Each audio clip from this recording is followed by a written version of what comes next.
Delivery होने के 5 components होते हैं। Now you have been seeing me right now कि मैं हैंड गेस्चर्स यूज़ कर रहा हूँ, एक्सप्रेशंस यूज़ कर रहा हूँ। कुछ वर्ड्स पे मैं बहुत ऐसे अग्रेसिव हो जाता हूँ, आगे आ जाता हूँ, कुछ पे मैं वैसे ही बैठा रहता हूँ। कुछ चीज़ों को मैं ऐसे बहुत शिद्दत से बोलता हूँ, जैसे मैंने बोला शिद्दत। अब और कुछ चीज़ों की लाइन ऐसे फटाफट जा रही है, तो कुछ चीज़ों में एम्फेसाइज ज़्यादा कर रहा हूँ। तो डिलीवरी के 5 कंपोनेंट्स होते हैं इन जनरल, मैं बता देता हूँ। एक होता है विजिबल एक्सप्रेशन, आपके एक्सप्रेशन क्या है। जैसे मैं बोल रहा हूँ अरे हो गया, मतलब ऐसे राइट, अरे हो गया, तो मेरी आंखें ऐसे ऊपर हो गई है। अब इससे क्या होता है, ये एक्सप्रेशन है, देखो विजिबल एक्सप्रेशन होता है पहला कंपोनेंट। दूसरा होता है टोन, आपकी टोन कैसी है, लो एनर्जी टोन है, हाई एनर्जी टोन है। टोन हो गई, टोन मतलब आप किस फ्रिक्वेंसी में बात कर रहे हो। एनर्जी कैसी है आपकी, एकदम ऐसी ढीली ढाली है, या आप एकदम ऐसे बात कर रहे हो कि डेड बॉडी भी खड़ी हो गई। हैंड गेस्चर्स कैसे हैं आपके, मतलब हैंड गेस्चर्स कितना आप यूज़ कर रहे हो। जैसे मैंने बोला कि आप मेरी बातें समझ रहे हो ना, आप मेरी बातें समझ रहे हो ना, आप ये बातें सुनते रहो, और अगर आप आज नहीं तो कल जाके देखोगे, जब आप इसको समझ में आएगा कि 1 बाय 1 डॉट्स जो है वो कनेक्ट हो रहे हैं आपस में। अब जैसे मैंने बोला कनेक्ट हो रहे हैं आपस में, तो ये हैंड गेस्चर होता है। अब ये सारी चीज़ें हैंड गेस्चर। पॉजेस, अब देखो मैंने पॉज लिया है। जितने सक्सेसफुल आप स्टोरी टेलर्स को देखोगे वर्ल्ड में, पॉजेस का बहुत बड़ा रोल होता है। वो नाम भूल गया यार मैं, क्या नाम था उनका। जैसे अगर आप देखोगे इलॉन मस्क को, अगर आप देखोगे नरेंद्र मोदी को, आप देखेंगे शाहरुख खान, पॉजेस प्रॉपर होते हैं। मतलब जैसे उनसे किसी ने कुछ पूछा कि आपको फेलियर से डर नहीं लगता, तो वो पहले कुछ सोचेंगे, वो ऐसे प्रिटेंड करेंगे कि यार मैं कुछ खंगाल रहा हूँ अपने पास्ट से, कि मैं आपको कुछ एक बहुत बढ़िया बात बता पाऊँ। अगर वो सीधा ही बोलते रहे तो उस बात का इतना इम्पैक्ट नहीं होगा। एंड फोर्थ लास्ट थिंग जो आप मान सकते हो वो बॉडी लैंग्वेज। आप जब वीडियो बना रहे हो, आप कैसे बैठे हो, वह आप सबका अपना अपना अलग है। कोई ठीक जैसे जो बैठना चाहे वैसे बैठ सकता है, बट इन जनरल मुझे लगता है बॉडी लैंग्वेज कैसी होनी चाहिए, थोड़ी ऐसी होनी चाहिए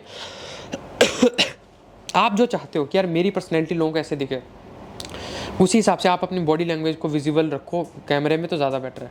that's all, this is it. ठीक है, तो विजिबल एक्सप्रेशंस आपके होने चाहिए। जैसे मैंने बोला अबे यार, ठीक है, तो आप समझ रहे हो, तो मेरे एक्सप्रेशंस क्या रहे हैं उस समय, वो होने चाहिए। अब ऐसा भी नहीं कि आप बहुत ज़्यादा एक्टर की तरह आप एक्सप्रेशन दिखाने में लग जाओ, नहीं, बट आपको इतना पता होना चाहिए कि मैं हर एक बात बोलते हुए अच्छा लगूँ, थोड़ा ठीक ठाक दिखूँ। एक्सप्रेशंस आपके होने चाहिए कंटेंट में, टोन आपकी सही होनी चाहिए। जैसे मैंने एक लाइन बोली, बुरे लोग फेल क्यों जाते हैं लाइफ में।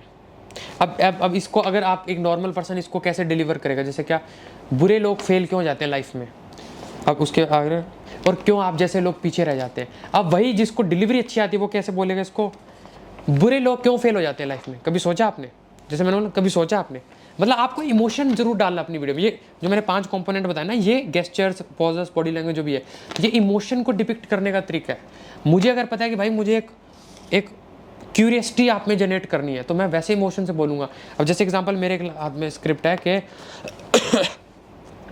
बुरे लोग आगे क्यों निकल जाते हैं लाइफ में, ठीक है, और क्यों आप जैसे लोग पीछे रह जाते हैं, तो मैं उस तरीके से यूज़ करूँगा ना, बुरे लोग क्यों आगे निकल जाते हैं लाइफ में, और क्यों आप जैसे लोग पीछे रह जाते हैं। राज शमानी आज नंबर 1 पॉडकास्टर बन गया है, लेकिन भाई ऐसी क्या गलती हुई रणवीर अलाहाबादिया से कि वो डाउन आ गया। मैंने बोला वो डाउन आ गया, और जैसे हैंड गेस्चर है कि डाउन आ गया और वो ऊपर चढ़ा गया, वो कैसे लैडर चढ़ते जा रहा है, तो मैं ये एक हैंड गेस्चर हो गया। एक्सप्रेशंस कैसा है, ठीक है, तो ये सारी चीज़ें बहुत मैटर करती हैं।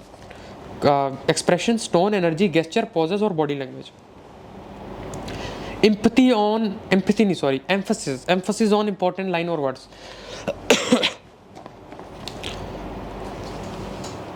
ऐसी लाइन्स या ऐसे वर्ड्स जो आपको लगे पावर वर्ड्स हैं। जैसे कोई ऐसा मन के चलो मैं ये बोलूँ कि यार ऐसे तो आप 100 करोड़ तो नहीं कमा पाओगे, जैसे मैंने ऐसे बोला। अब यही अगर कोई नॉर्मल पर्सन वो ऐसे बोल सकता है, यार ऐसे आप 100 करोड़ तो नहीं कमा पाओगे। अब हालांकि ये भी इमोशन है, बट अगर मैं इसी को थोड़ा इंपैक्टफुल बनाना हो तो मैं इसको ऐसे बता सकता हूँ, यार ऐसे 100 करोड़ तो आप नहीं कमा पाओगे, 5-10 करोड़ कमा लो और उसके बाद आपकी कंपनी बंद हो जाए, वो अलग बात है, बट ऐसे नहीं बनेगा। तो फिर मैंने साथ साथ में से मुंडी हिला दी। तो ये सारी चीज़ें, बॉडी लैंग्वेज, गेस्चर्स, उस सारी चीज़ों के अंदर आता है, राइट। और एम्फेसिस करो, जैसे 1 करोड़, जैसे मैंने बोला अरे यार ये कैमरा नीचे गिर गया ना तो 70,000 रुपये तुम्हारी जेब से लगेंगे, तो 70,000 ना, 70,000 ऐसे उसको एम्फेसाइज कर दो, उसको थोड़ा एम्पलीफाई करो, उसको हैवी कर दो, ठीक है। किसी पर्सन का नाम आप ले रहे हो उसको एम्फेसाइज कर सकते हो, कोई नंबर आप बोल रहे हो उसको एम्फेसाइज आप कर सकते हो। जैसे मैं बोल रहा हूँ राज शमानी आज नंबर 1 है, ठीक है, और वही रणवीर अलाहाबादिया आज दिख नहीं रहा। जैसे मान के चलो मैंने ऐसे बोल दिया, या फिर मैंने ऐसे बोल दिया कि रणवीर अलाहाबादिया का कमबैक होगा, लेकिन राज शमानी वो कहीं नहीं जाएगा। तो वो आपके ऊपर डिपेंड करता है, आपकी अपनी नेचुरल टोन कैसी है, बट इम्फोसिस करना सीखिए कुछ इंपॉर्टेंट लाइंस पे और इंपॉर्टेंट वर्ड्स पे। फेमस पर्सन का नाम अगर है किसी का जो भी वेल नोन है, उसके ऊपर इम्फोसिस होना बहुत ज़रूरी है। जैसे ये रील अगर मेरी मोदी जी तक जा रही है तो ना मोदी जी, तो मोदी जी के ऊपर मैंने ऐसे थोड़ी हैवी वो कर दिया ना, तो इस तरीके से। This is very important, please इसको समझिए। हमें भी ये 5-7 महीने पहले ही समझ में आया, और जब से समझ में आया बहुत अच्छी ग्रोथ हुई है हमारी भी। Give soft CTAs in your reel और कंटेंट। हर रील में आपका सॉफ्ट CTA होना चाहिए। अच्छा, मैं इसमें भी आपको बताता हूँ, एक होता था हार्ड CTA, एक होता सॉफ्ट CTA। कुछ रील्स में डेफिनेटली हार्ड CTA भी होना चाहिए कि comment, word healing, I will send you something in your DMs और समथिंग लाइक दैट, वो आप भेजो। बट मुझे ऐसा लगता है सॉफ्ट CTAs जो है ना, वो इमोशनली ज़्यादा आपको स्टिमुलेट करता है, और आप अपना काम निकलवा लो उसके चांसेस ज़्यादा हैं आपके ऑडियंस से। सॉफ्ट CTAs क्या होता है, जैसे एग्जांपल मैंने कंटेंट बनाया कंटेंट डिलीवरी के बारे में, तो ये था, जैसे मैंने एक रील बनाया, अब मैं इसको एंड करने जा रहा हूँ, तो ये था कि कैसे आपको अपने कंटेंट की डिलीवरी करनी है। अब मान के चलो ये लॉन्ग वीडियो है, बाकी अगर आप एक क्रिएटर हैं, आप बिजनेस ओनर हैं, और आप ये चीज़ें आप खुद नहीं करना चाहते, आपको लगे भाई मुझसे नहीं होगा ये सारी चीज़ें, आप ही करो, तो फिर हम किस लिए, आप हमसे हेल्प ले सकते हैं एनी टाइम, मुझसे आप जुड़ सकते हैं, मेरे से बात कर सकते हैं, मेरी टीम से बात कर सकते हैं। इंस्टाग्राम का जो लिंक है वो आपको यहीं कहीं DM में आपको मिल जाएगा, या डिस्क्रिप्शन वगैरह में मिल जाएगा। Thank you so much. मुझे ऐसा लगता है इस तरीके के आपको ज़्यादा काम करता है। थैंक यू सो मच ये वीडियो लास्ट तक देखने के लिए। सब्सक्राइब कर लेना, ऐसा कंटेंट आपके सामने आता रहेगा।